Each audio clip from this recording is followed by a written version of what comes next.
everybody, and welcome to another episode of Back from the Future, where we like to do all things retro. And today I am joined by my lovely co-host. Hello Earthlings, my name is Zelda, and we are your first AI compliant YouTube presenter. Excellent. Now today we're going to be talking about the Mirov 2.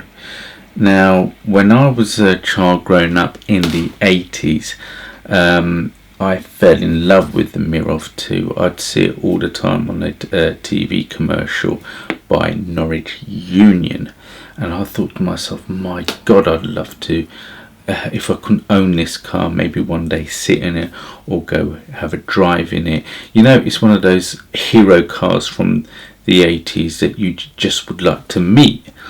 And so Zelda actually has some information on the Mirov 2. Zelda, would you like to share this information with us? The stunning Mirov 2 sports car was originally built for an insurance company TV advert in the late 1980s. Two mock-ups were produced, one of which was subsequently bought and turned into a road-going car in 2003, the build taking a painstaking 9 years to complete. Based on a UVA M6 chassis, the Mirov is powered by a 2.7 litre Renault V6 mated to a 4-speed manual gearbox. The fibreglass body is certainly a head-turner with its LMP style looks and distinctive gull-wing doors. No details on power or performance, but with a V6 pushing around 1,200 kilograms, we can assume it is a lively performer. Thank you for that, Zelda. Now, the gentleman who bought the car of Norwich Union, no less, who were doing the commercial, he spent, as Zelda said, 9 years putting this thing together. So without further ado, let's go over and meet Brian, and he can go over the Mirov 2 with us.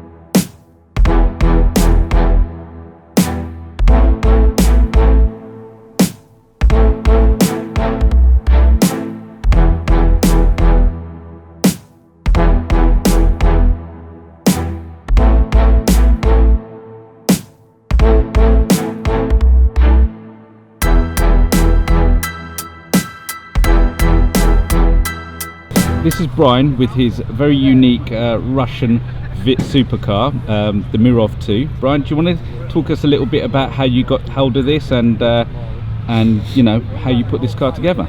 Yeah, it's one of two body shells made for a Norwich Union television advert in the late 80s, early 90s. And when Norwich Union had finished with it, I contacted them and managed to buy one. And spent 9 years making it into a road legal car, basically. Renault V6 engine. Oh, it's got a V6 in it, has it? Yeah. Okay. It's a shorter installation than a V8. Yeah.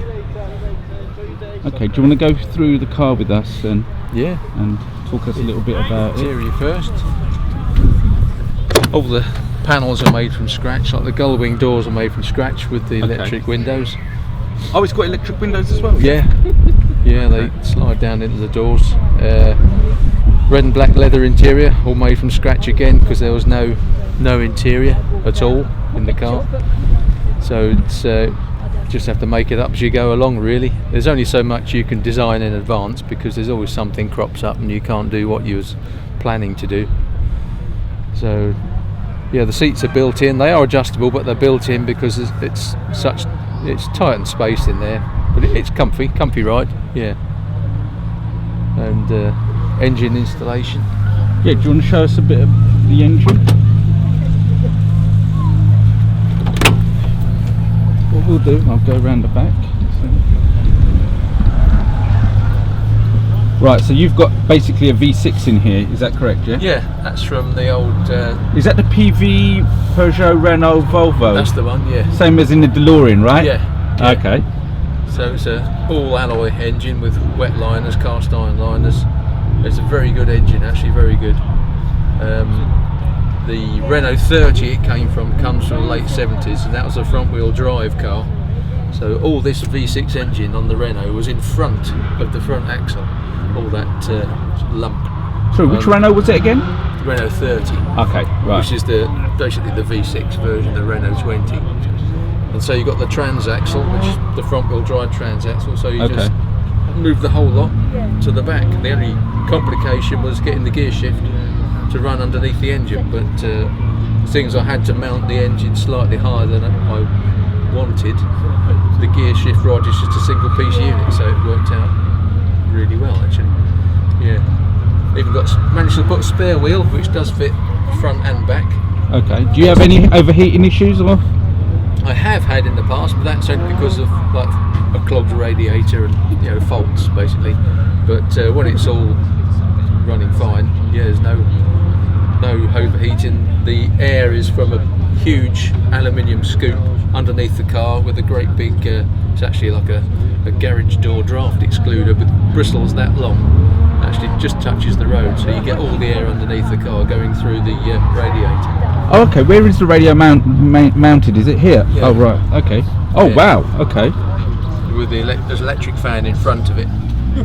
Wow. Okay. And it's a huge aluminium 3-piece scoop, so it scoops up the air underneath. Yeah. But basically it's just a standard Renault engine really, haven't tweaked it at all.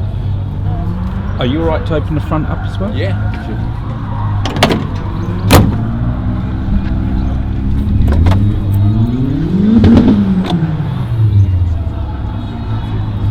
Okay, so that's basically the front of the Mirov 2, yeah? Enough space for a couple of bags, that's all you need. Okay, so... Some chairs. Oh, okay, yeah, no. Lovely. Do you want to talk a little bit about the glass and where that's from? Yeah, because the original body shells were adapted from kits, which was the M6 GTR kit, which is the McLaren M6 replica. That's the McLaren M6 screen. Right, that's the McLaren M6 screen, yeah? Which is available from Pilkington, the Pilkington Classic Glass. So I had it specially made, but it wasn't expensive. Just had to pick it up from the factory. Okay. And the front bug lights, if you just want to put that down. Yeah. Where did you get the front lights from? These were made, they're vacuum formed. So that's the same polycarbonate sheet as the rear screen. Okay. Just vacuum formed in the oven. Okay. And got Renault Clio Mark II innards in their lights. Yeah, they look familiar. Yeah. There was no interior when I got the car. In fact, there was hardly any floors or sills or anything. So once all the floors and bulkhead had been made, I could see what space I had to work in and positioned like the steering column and everything, gear shift and handbrake, and you can work around that and design a dashboard and seats to fit the gap basically. This is all, the dashboard is all plywood actually, shaped plywood on the top half, just covered in grey suede, that's red all leather. CNC'd, yeah? No, that was handmade by my dad. Wow. That's fretwork, that is. So I did the artwork and my dad cut it out of some aluminium sheet. So it's recessed into the dashboard so it would pass the SVA inspection for sharp edges. This is all aluminium, and they've got a bit of a glove box there. Mini Metro heater unit. You've got the guards on the switches. It's all handmade. All these legends light up because that's a translucent green under there. Okay. Even the gear lever lights up out of these slots. That lights up green. There's green LEDs in there, so when the lights are on, everything lights up. The seats are built in because there's so little room. They are adjustable. In fact, under the front of both is a fire extinguisher. Okay. Just under the front there. Make use of that space. There's a radio aerial built into the roof. Not that I ever used the radio because you can't really hear it, so I've never really used that. I don't even know why I put it in there. Habit, really. Okay. Okay. Alright then, thanks a lot for that. It's alright. Cheers. Right, wasn't that amazing?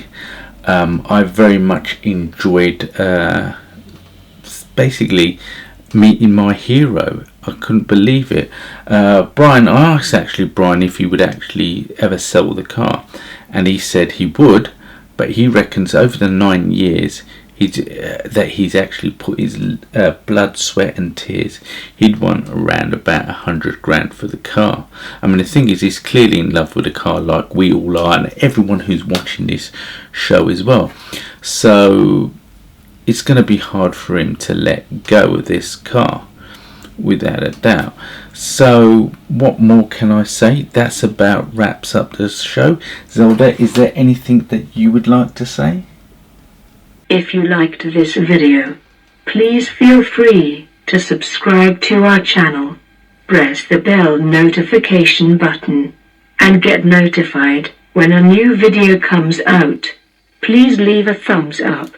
If you enjoyed this video, please leave comments and let us know what your thoughts and suggestions are for future videos. And guys and girls, I'll see all of you in the future, if there is one.